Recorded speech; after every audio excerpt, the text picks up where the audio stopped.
Welcome to the show. This is Notepad. My name is Ibrahim Sani. I'm your host. Later today, we will be speaking with Arividya Arimuthu, the Director for Substantive Matters at APEC 2020. She's from the National Secretariat of the APEC at MITI. But before that, let's first recap into the idea of APEC 2020 Malaysia and how it has been progressing. Because COVID-19 pandemic has presented an opportunity for APEC economies to re-examine the earlier identified theme, which is priorities and deliverables through a COVID-19 lens. This is, of course, delivering a unique, required, delicate balance between citizen well-being and economic development. In fact, the crisis has strengthened Malaysia's resolve to further propagate the concept of shared prosperity to the Asia-Pacific region. And as such, the notion of regional resilience and agility is included as well in this idea of inclusive economic growth, and it has been incorporated into the theme for APEC 2020. This will ensure that the outcomes pursued by APEC this year are relevant and responsive to the present COVID phase that the region finds itself in. And the APEC meeting, of course, has three key priority areas. And of course, with my guest later on, we'll be discussing this at length. But for now, the first priority is, of course, improving the narrative of trade and investment, taking into consideration of APEC as a regional economic forum. It is customary for the host of APEC, i.e. in this case Malaysia, to prioritize regional economic integration as one of the priority areas for the year. So for this priority, Malaysia has decided to bring to the fore discussions on current global issues in order to reinstill confidence towards the benefits of free trade and investments. The focus of this priority area is for a balanced and inclusive and sustainable growth for all the participating countries, which can only be attained through regional economic integration in the path that aspires for shared prosperity. The traditional narrative that the world is accustomed to is that trade and investment benefits the businesses, and in turn, this will generate social benefits that are shared by everyone. Subsequently, improving the living standards across the board has helped the society as well. More and more debate on inequality has been pushed to the forefront of economic issues, and with the growing sentiment of populism that ever-increasing wealth concentration is dangerous and a threat to human progress and social cohesion. Due to these sentiments, Malaysia has aspired to change the narrative of trade and investment to suit the current situation by putting people at its core and pursuit of inclusive, sustainable growth central to the idea that no one is to be left behind. The second priority area for APEC 2020 is inclusive economic participation through digital economy and technology. And this is because technological revolution is something that we have had to embrace during COVID-19. And it can, and we've seen it serve as an opportunity for inclusive economic participation, not only exclusive to the young of the population, but of course every member of the society, especially the ones from the rural and suburban areas. This priority area will concentrate on women empowerment, gender mainstreaming, youth development, quality of life and quality of living for the aging society, and conducive business environment for SMEs, for startups, and for social enterprises. All this is relevant, and in this pursuit, we will target APEC 2020 to target these groups to be the catalytics for economic growth through utilization of digital economy and technologies. Among the issues that will be highlighted is on the readiness of these target groups to face the disruptions brought on by the fourth industrial revolution. And as promised, we have three priority areas for APEC 2020, and the third is driving innovative sustainability. For this priority area, the focus will be on how innovative practices can contribute towards sustainable development. And this can add to the value add to the current situation and current practices in waste management, in food security, in energy management, and so much more. The topics that will be featured are circular economy, including innovative ways for solid waste management and much more effective recycling methods to convert waste to products with commercial value in order to generate wealth. And of course, shared prosperity is the main focus of this APEC 2020. It's a central theme. And the aspiration for APEC 2020 here is that the aim is for every member economies to work together to create inclusive economic opportunities for its people. It is to be driven by trade and investment liberalization in the region, by promoting inclusivity and sustainability as additional drivers of economic growth. The shared prosperity agenda will improve the overall economic and social well-being of the people, leading to sustained increase in living standards. And this is particularly true in our times as we navigate the region through unprecedented health, economic and social challenges. Post-2020 vision is for the future of APEC.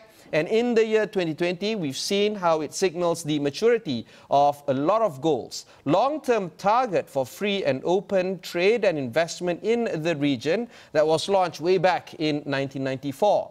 Malaysia has been entrusted with the responsibility to lead the charting of a new vision for APEC post-2020. Together with the other economies, this new vision will serve as the guiding document for APEC in years to come.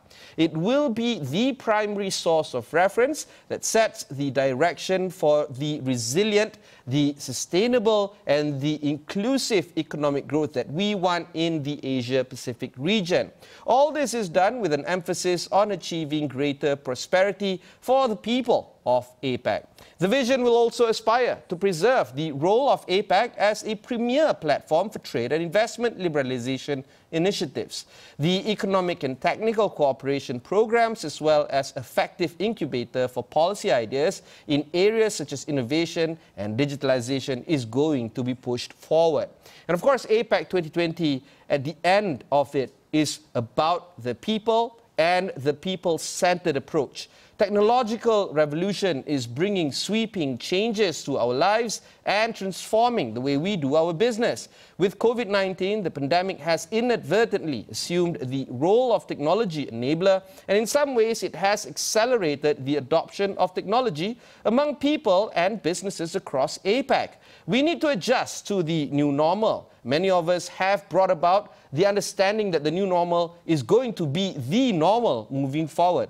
And it has also brought across the prominence on the need to narrow the digital gap. There is an urgent need to transform the potential opportunities offered by technological advancement into broader economic benefits for the people of Asia Pacific. And this is what Malaysia will be doing for APEC 2020, together with other member economies, to ensure that no one is left behind. And all this will be encapsulated into a series of conversations that I will be having from the representatives of MITI, of the Secretariat of APEC 2020, and later on in the show, I will be speaking with one of them, Ms. Arividya Arimuthu, the Director for Substantive Matters at APEC 2020, talking about the problems that they had to face throughout the year and how they have overcome it, and whether or not finishing all the meetings that needed to be done until November 2020 is an achievable target. We'll go for a short break. When we come back, we'll go straight to MITI, when I will meet Ms. Arividya. Don't go anywhere.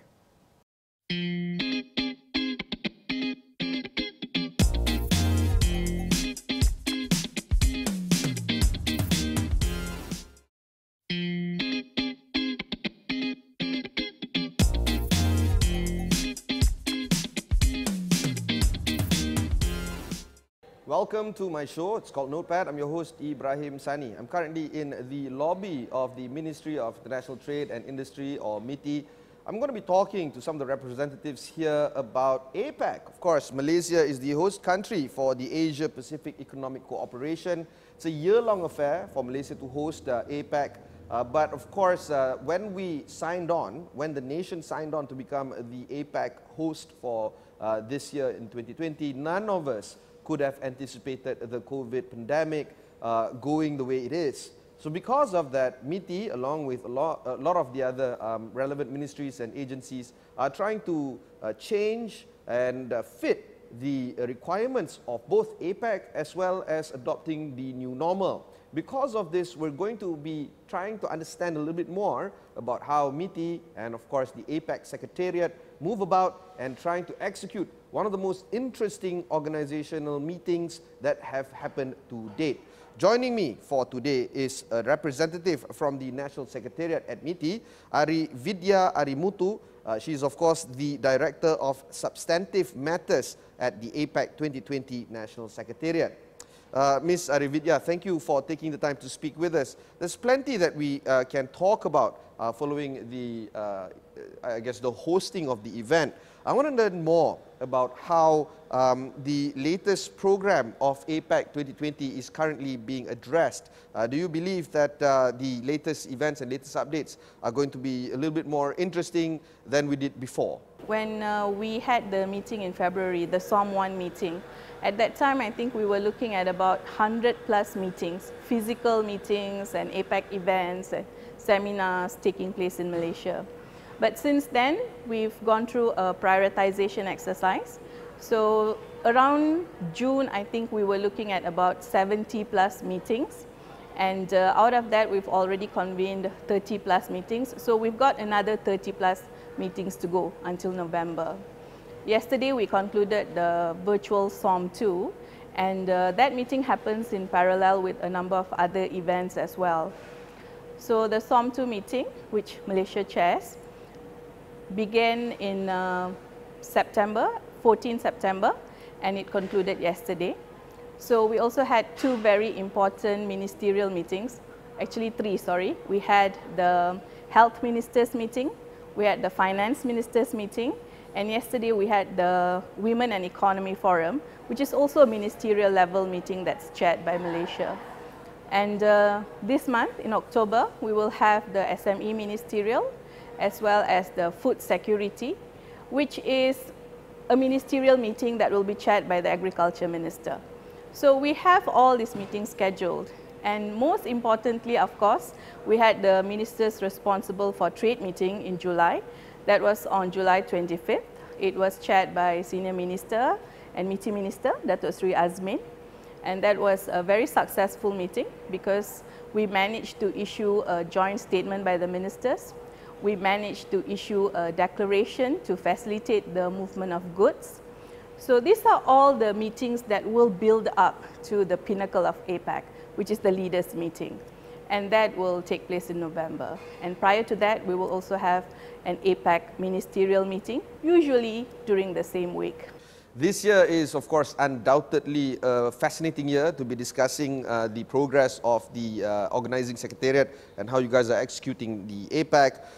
What is Malaysia's approach to managing this situation and to ensure that the steady progress of APEC programs can be executed well?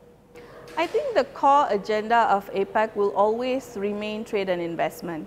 So there is a specific focus on regional economy.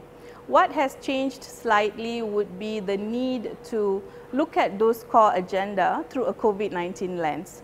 So we've had to pivot some of the work programs in APEC to be more responsive and to be more relevant to COVID-19 as well as economic recovery efforts that will follow post-pandemic. So in that sense, I think the drama in APEC, I suppose, is always at the same level.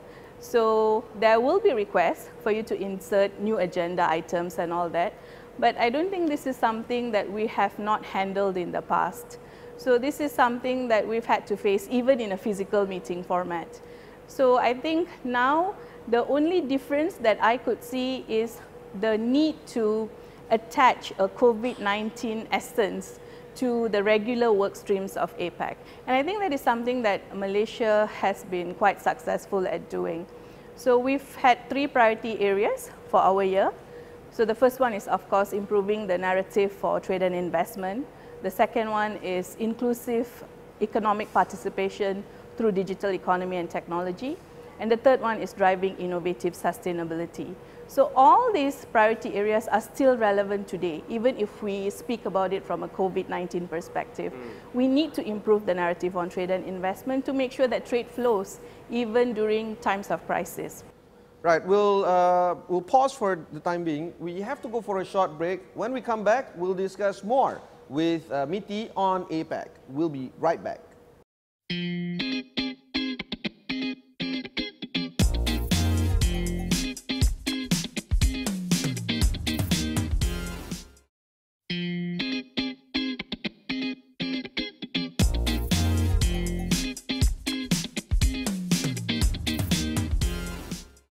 Thanks for staying on with me. I have with me Ms. Arividya Arimuthu of MITI. She's the Director of Substantive Matters here at the APEC 2020 National Secretariat.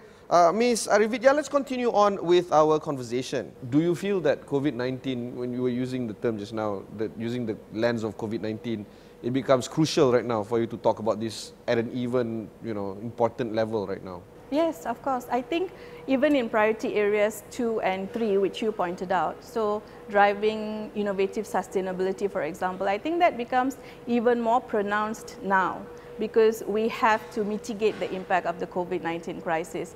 There is a specific need to drive innovation and sustainability so that the region can respond effectively to the crisis. Similarly, for priority area 2, when we talk about more inclusive economic participation through digital economy. When we moved from a physical format to virtual format, I always say that this demonstrates how the crisis has become an enabler of sorts for technology, because it's no longer a choice. We have to embrace digitalization. We have to embrace technological adoption in a much more accelerated manner. So I suppose that could be a silver lining to the crisis as well. Do you feel that the pandemic has brought about the instance for you to do things differently, things that perhaps we have been putting off for quite a bit? Right now, you want to do it a little bit differently, and we can say the COVID-19 pandemic is the reason why you guys adopt these kind of changes. I think APEC meetings have, by tradition and by convention, they have been about substance as much as they are about visibility. So we have had to learn how to attract that visibility even in a virtual format. So without having motorcades with leaders or without having traffic jams because leaders are in town, we've still had to learn how do we attract that kind of visibility through virtual formats. So I think that was an important learning for us. But also in terms of the substance of the meeting, we've moved from a very conventional agenda where we will be circulating reports and people will sit down in physical meetings, going through those reports, spending time to respond to them. And that worked in a physical setting because everybody is in the same territory, everybody is in the same time zone. That couldn't work in a virtual format because you're talking about economies that come from 8 different time zones. So we've had to, in a way, find ways to make those meetings more effective by circulating some of these reports earlier. So when you come and sit down in a virtual meeting, you're only looking at very specific comments, which I think has somewhat improved the efficiency of convening APEC meetings. So I think that's a valuable learning as well. Do you think that because of this comprehension of that single topic of COVID and how it impacts their people and how it impacts the economy, makes it a little bit easier for all these economies to find common ground to land on a topic that can be agreed upon by a lot of people? In some ways, yes. Because I think there is a common agreement, a common idea that the region has to come together, it has to work collaboratively so that we can respond in a prompt and effective manner to the crisis. So because of that, I do think that some ideas that could have been difficult in the past are probably not facing as much resistance now. So that has been a change in the substance as well as the procedural aspects of APEC. But of course, some ideas will remain difficult with or without the pandemic. Some ideas will remain difficult. And understandably so. But I think it would be accurate and appropriate to say that ideas and initiatives related to COVID-19 response have been encouraged and welcomed, be it at the senior officials level or other forums within APEC. It has been welcomed. Okay, and finally, let's talk a little bit more into the run-up of that 30 or so meetings that has to be done by the time November comes. Do you feel that you are, in a way, racing against time to meet all these requirements? Well, I think here at MITI, we are always racing against time. Okay. But we did manage to pull off 30-odd meetings since June, and I think now that people are becoming more familiar with virtual formats, it's not as difficult as it used to be when we started in June, for example. So it's become even the SOPs for us to convene these virtual meetings. I think officers are more familiar, and it's become relatively easier over time. Thank you, Ms. Arividya. That was a fascinating conversation. If you've missed any part of this conversation, just head on to Astro AWANI. Look for Notepad over there. There are plenty of conversations like this that can be found over there.